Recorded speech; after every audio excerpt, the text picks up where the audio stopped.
कोडरमा जिला में जिला प्रशासन के सामने हम लोग आज देशव्यापी हड़ताल का रैली निकाले हैं, प्रदर्शन कर रहे हैं, क्योंकि हम लोग अब बहुत ही परेशान है। आंगनबाड़ी में जितना काम बढ़ गया है और काम बढ़ते जा रहा है, तो इसके लिए हम लोग फेस कैप्चर कर रहे हैं। बहुत जगह हम लोग अगर शहर में है तो पंचायत एरिया में बहुत सुदूर इलाका में नेट का प्रॉब्लम है तो नहीं कर पाती है, तो उसके चलते हम लोग का वेतन कट रहा है। वेतन कटने की संभावना भी है, बहुत सेविका का वेतन भी कटा है। तो हम सरकार से यही मांगते हैं कि हम लोग को ये फेस कैप्चर वाला जो ऐप है उसको हटाया जाए।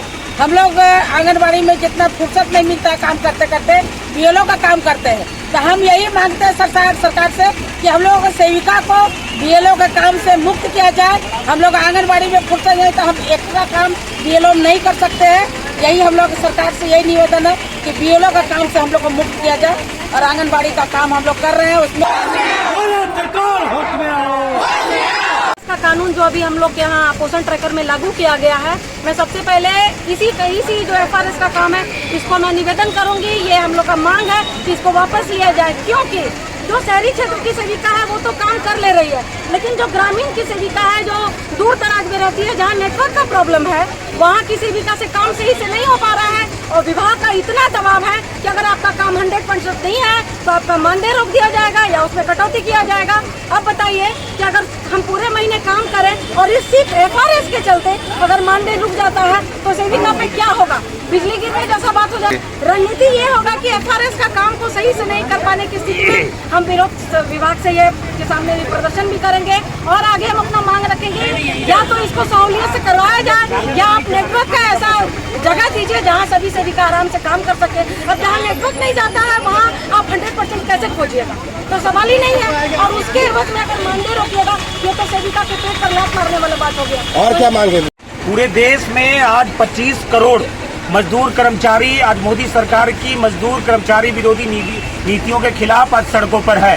आज ये मूल मांग है कि ये सरकार जो पूरे धड़ल्ले से जो तमाम सरकारी संपत्तियों का रेलवे, बीमा, बैंक से लेकर हवाई जहाज का निजीकरण के कर देख रही है और सरकारी नौकरियों को समाप्त कर रही है, और दूसरी तरफ लेबर कोड जो मजदूरों के लिए गले की फांसी है, जो कि 8 घंटे के काम के बदले 12 घंटे कराने का, हड़ताल करने का अधिकार नहीं, धरना प्रदर्शन करने का अधिकार नहीं, ग्रेच्युटी पेंशन के मांग करेंगे तो उस पर जो है वो केस हो जाएगा। तो ये लेबर कोड मजदूर कर्मचारियों के लिए गले की हड्डी है, गले की फांस है। ये मोदी सरकार पूरी तरह से मजदूर और कर्मचारी विरोधी सरकार है और इस सरकार से कोई खुश नहीं है। देश में महंगाई बढ़ रही है, बेरोजगारी बढ़ रही है, हर तरफ हाहाकार है। असली मुद्दों से ये सरकार मुंह मोड़ ले रही है। इसलिए ये हड़ताल आज सरकार को चेतावनी है कि अगर ये सरकार मजदूर विरोधी कानून वापस नहीं लेती है तो ये सरकार को यही आंगनबाड़ी सेविका, यही विद्यालय रसोईया, यही सरकारी कर्मचारी संघ और तमाम असंगठित मजदूर इस सरकार को उखाड़ फेंकेंगे। आखिर जियो का जो सिम लिए हुए हैं आज के दिन में, अब जानते हैं ना, कोडरमा शहर जिला मुख्यालय में काम नहीं करता है, लेकिन मरकच्चो और सतगावा के सेविका सहायिका को बोला जाता है कि आपको मोबाइल के द्वारा आपको सूचना भेजना पड़ेगा। कहाँ से काम करेगा? कौन है इसका जिम्मेवार? ये पूछना चाहते हैं हम मोदी सरकार से। आखिर ऐसा क्यों?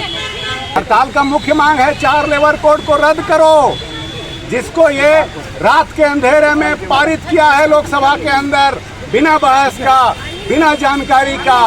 इसलिए उस काले कानून में काले नियमों को ही घुसाया गया है। जो नियम मजदूरों के हित में था, जो कानून मजदूरों के हित में था, वो कानून को तोड़ते हुए बहु पूंजीपतियों के हित में और बड़े बड़े जो कॉर्पोरेट हैं हमारे देश के, उनके हित में ये 4 लेबर कोड ला करके रख दिया है, जो मजदूर और कर्मचारी और किसान के खिलाफ है। इसके लिए हम लोग आज हड़ताल में